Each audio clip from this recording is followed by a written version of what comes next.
Un cordial saludo, yo soy Diana Huertas y continuando con nuestra presentación tenemos en primer lugar pues que se considera un activo contablemente. En primer lugar pues los activos son todos los bienes o derechos que una persona o una empresa posee y pues tienen la capacidad de transformarse en dinero, en beneficios o en rendimientos económicos. Ahora bien, si hablamos de los efectos de la declaración de renta, pues los activos son todos los bienes y los derechos que tiene una persona natural o una empresa al último día del periodo gravable. Ahora, ¿qué activos se deben declarar? Se declara la vivienda, inmuebles, vehículos, dinero en cuentas de ahorro corrientes, CDTs, fiducias o representados en cualquier título o valor. Este es un activo pues de la compañía. ¿Cuáles son los valores por los cuales se deben declarar los activos? Entonces, es el valor de los bienes o derechos en dinero en el último día del año gravable, se constituye por el costo fiscal. Ahora, ¿qué se entiende por posesión y qué bienes incluye que se posean pues en el país, en Colombia? Entonces, la posesión pues se refiere al uso económico potencial o real de un bien, de un beneficio de un propietario, que sea presunto propietario o un usuario. Entonces, ¿cuáles son los bienes? Entonces serían los derechos de bienes corporales e incorporales ubicados que se exploten pues en el país, las acciones y derechos sociales en compañías de entidades nacionales, acciones y derechos sociales de colombianos residentes en el país, en compañías o entidades extranjeras que directa o indirectamente tengan negocios en inversiones de Colombia. También los derechos de crédito, especialmente pues en los créditos transitorios que sean originados en la importación de mercancías o sobregiros o en descubiertos bancarios. También pues los fondos que el contribuyente tenga en el exterior vinculados al giro ordinario de sus negocios en Colombia, así como los activos que sean en tránsito. Ahora, ¿en qué casos no se consideran que sean poseídos en el país? Entonces, en primer lugar, pues los créditos a corto plazo que sean originados en la importación de mercancías y en sobregiros o descubiertos bancarios. Segundo, los créditos destinados a la financiación o prefinanciación de exportaciones. Tercero, los créditos que se obtengan en el exterior las corporaciones financieras, las cooperativas financieras como Bancoldes, Finagro, Findeter y los bancos. Y los créditos para operaciones de comercio exterior que sean realizados por intermediarios de corporaciones financieras y los bancos constituidos pues conforme a las leyes colombianas que sean vigentes. Ahora, ¿cómo se determina el valor patrimonial de los títulos, bonos y seguros de vida?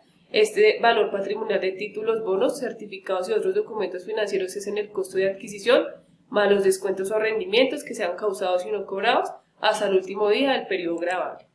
Ahora, pues, ¿qué valor de las cuentas corrientes o de ahorros deben declarar quienes están obligados a llevar libros de contabilidad por el sistema de causación? Entonces, pues es el valor de los depósitos bancarios. Ese es el saldo del último día o periodo del año gravable, incluyendo pues la corrección monetaria y el valor de los intereses causados y no cobrados en casos de cajas y pues de cajas de ahorro. Por último, pues, ¿cuáles son los activos que se declaran por un valor patrimonial regulado de manera especial? Son el valor patrimonial de los bienes adquiridos por leasing, valor de los depósitos en cuentas corrientes y de ahorro, valor patrimonial de los bienes en moneda extranjera, valor patrimonial de los créditos, valor patrimonial de los títulos, bonos y seguros de vida, de los derechos fiduciarios, el valor de las acciones, aportes y demás derechos que tenga la sociedad. Gracias. Cordial saludo, mi nombre es Laura Gual y continuando con la presentación vamos a hablar ahora acerca de otros conceptos de costos fiscales adicionales que presenta este documento. Tenemos entonces cómo se determina el valor patrimonial de los derechos fiduciarios y para resolver esta interrogante nos debemos referir al artículo 271-1 del Estatuto Tributario, el cual fue modificado por el artículo 117 de la Ley 1819 de 2016. Allí nos menciona un reconocimiento y un valor de participación donde el reconocimiento será de forma separada para los activos como para los pasivos conforme a lo establecido en el numeral 2 del artículo 102 del Estatuto Tributario. Y en valor de participación, esta va a corresponder de acuerdo con su participación en el patrimonio del fideicomiso en la fecha de declaración. Recordemos que las sociedades fiduciarias están obligadas a expedir anualmente un certificado con el valor de los derechos y rendimientos acumulados al finalizar pues el periodo que sería el 31 de diciembre. Y pues cabe resaltar que aunque no hayan sido liquidados definitivamente, estos deben incluirse. Entonces, en resumen, el valor patrimonial de los derechos fiduciarios se va a determinar por la participación del fideicomitente en el patrimonio del fideicomiso y debe ser certificado anualmente por la sociedad fiduciaria. Ahora tenemos qué son las cuentas por cobrar a clientes y cuál es su valor patrimonial. Entonces recordemos que esto representa el dinero que los clientes deben a la empresa por bienes suministrados o servicios prestados a crédito. Entonces en el artículo 270 del Estatuto Tributario nos indica que el valor patrimonial de los créditos es el nominal. Entonces, Si el contribuyente puede demostrar que ha sido imposible obtener el pago a pesar de haber otorgado los recursos pues, disponibles, el valor del crédito puede estimarse por un monto menor. Asimismo, existen otras características como es la provisión para deudas de dudoso cobro, que nos habla de que el valor patrimonial se ajusta deduciendo el monto de dicha provisión y que los créditos perdidos o sin valor se consideran como posible eliminación, o sea, pueden eliminarse del patrimonio si se ha registrado la cancelación en los libros contables del contribuyente. Entonces, si no se llevan los libros, el crédito puede ser descargado siempre que se conserve el documento anulado correspondiente.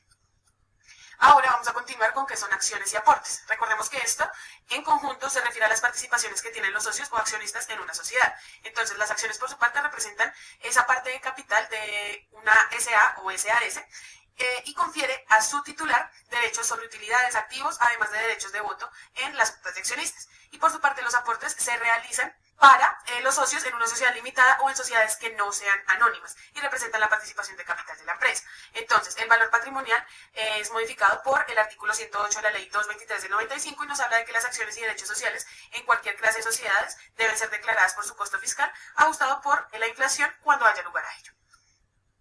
Ahora bien, tenemos qué son los inventarios, pues ya sabemos que son todos esos bienes tangibles y movibles y pues también tenemos el conocimiento de que representan una parte significativa del activo y que son esenciales para determinar la base gravable del impuesto sobre la renta. Estos pueden ser mercancías, bienes raíces, productos textiles, agrícolas y se declaran por su costo fiscal a la fecha del último día del año.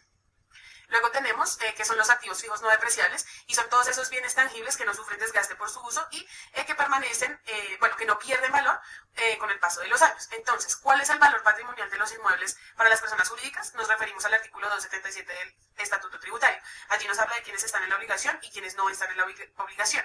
Entonces, ese valor patrimonial para las personas obligadas se refiere al costo fiscal y para las personas que no están obligadas corresponde al mayor valor entre el costo de adquisición, costo fiscal, autoavalúo y el avalúo catastral al final del ejercicio. Además, pues todas aquellas mejoras o construcciones adicionales que no estén incorporadas en el avalúo catastral deben declararse por separado.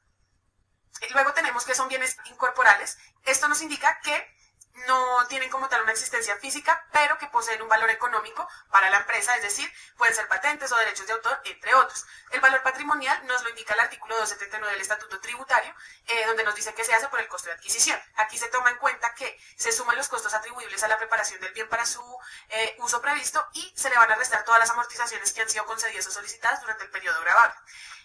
Y respecto pues ya a otros activos, estos pueden clasificarse en fijo o circulante, siendo propiedad de la organización y determinados para la empresa, ofreciendo una ventaja competitiva. Y ya para finalizar, entonces tenemos si se deben declarar las valorizaciones y los bienes a terceros. Entonces, por su parte, las valorizaciones tienen ese efecto contable y financiero, pero no tributario, y los bienes a terceros son declarados pues por la persona que figura como propietario del bien. Por lo tanto, tanto para las valorizaciones como para los bienes a terceros, no se debe declarar. Muchas gracias. Cordial saludo. Bueno, vamos a hacer la presentación de nuestra actividad, el cual habla desde el punto de vista del fiscal tributario y el desarrollo de una serie de conceptos. Y bueno, vamos a hablar de a qué se refiere cuando nos referimos a patrimonio, ¿sí? El patrimonio, de acuerdo a lo planteado contablemente, nos permite comprender todo aquello que posee una persona natural o organización desde el punto de vista contable.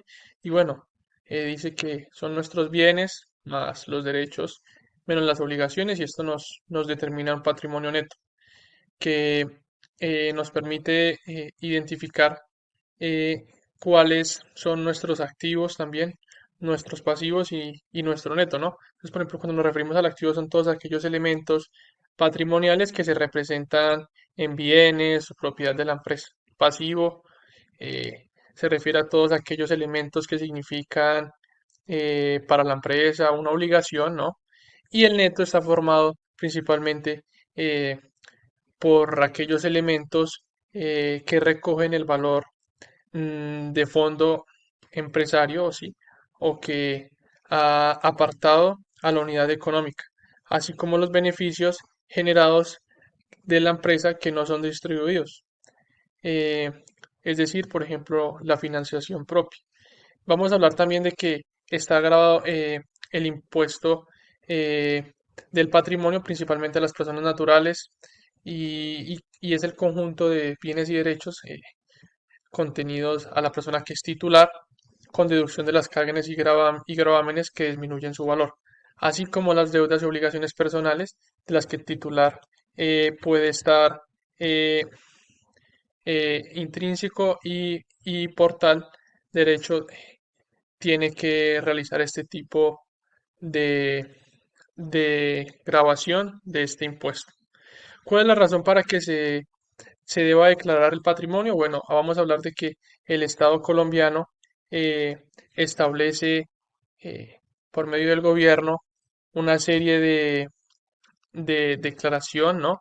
El cual de acuerdo se debe entender una situación financiera y ejemplificarlo por medio de una serie de requisitos y a continuación captaremos uno que es muy importante y es que se debe de ser de la misma cantidad o superior de 72.000 VBTs, esto con base al patrimonio líquido del impuesto del patrimonio. Cuando nos referimos que se entiende por patrimonio bruto fiscal, para entenderlo de forma sencilla, es identificar el patrimonio bruto, se hace la suma de los bienes y derechos perceptibles, es decir, el dinero que se puede valorar poseídos por la persona natural sin tener en cuenta las obligaciones que tiene, los pasivos. ¿Qué se entiende por patrimonio líquido? Según el artículo 282 del Estatuto Tributario, se establece entonces que el patrimonio líquido se determina restando el patrimonio bruto poseído por el contribuyente en el último día del año del periodo gradable, asimismo eh, por el monto de sus deudas al cargo del mismo y vigentes hasta esa fecha. Bueno, teniendo en cuenta la declaración del impuesto de renta desde un punto de vista fiscal, podemos encontrar estas 6 opciones. El pasivo, que es cualquier obligación financiera que la empresa debe cumplir en el futuro, como las deudas, las cuentas por pagar, los préstamos, entre otros. La aceptación fiscal de los pasivos, para esta se debe tener en cuenta, primero, que debe tener un valor determinable, segundo, que debe ser una obligación que se espera pagar en el futuro, tercero, que debe ser una obligación real y cierta y debe estar registrada en los libros contables que la empresa tiene. Los pasivos en moneda extranjera, estos se deben de convertir a la moneda local utilizando el tipo de cambio vigente al cierre del ejercicio fiscal, incluyéndolo dentro de los pasivos. Cuentas por pagar al sector financiero se deben incluir el valor nominal de las cuentas por pagar sin deducir los intereses o los cargos que estos generen. Pasivo laboral. Se debe incluir el valor de las obligaciones laborales, como los salarios, las prestaciones sociales, las vacaciones, entre otros. Y otros pasivos se debe incluir también cualquier otra obligación financiera que no esté clasificada dentro de los puntos anteriores, como lo son las garantías, las fianzas, entre otros. Gracias.